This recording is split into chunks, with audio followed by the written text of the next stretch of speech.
What is team teaching? Team teaching is when two teachers are in the same classroom working towards a common goal.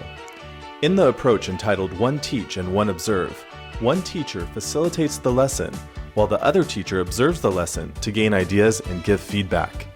I like to remind myself what team teaching is because it is common to think it requires two teachers speaking in a classroom. The One Teach and One Observe approach reminds us that an effective lesson can be one teacher speaking. One instructor leading allows more time for the instructor to create materials for students and less time coordinating with another teacher, while the observing teacher can give feedback on what worked and what did not work after the lesson.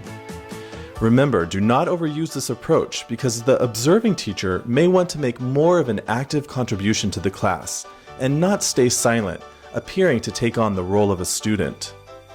In the approach entitled One Teach and One Assist, one teacher facilitates the lesson for the whole class while the other teacher helps individual students. One instructor leading the whole class can create cohesion and structure that is sometimes lost with two instructors co-leading. The teacher drifting around the room can tailor their instruction to students' individual needs. Do not overuse this approach because the drifting teacher may want to make more of an active contribution to the class and not be seen as an assistant or bad cop who roams the room to quiet down or discipline students. In the approach entitled Station Teaching, students are divided into 3 or more equal groups to attend different stations. Stations can be used to pre-teach, teach, and evaluate, and can be rotated by either teachers or students. The advantage of this approach is that teachers can plan separately if needed, and students can be exposed to similar material, but groups adjusted to level or need. The challenge is that this can be difficult to implement depending on class size and room space. Remember, each station does not need to be attended by a teacher. One station can be made up of students to do group work.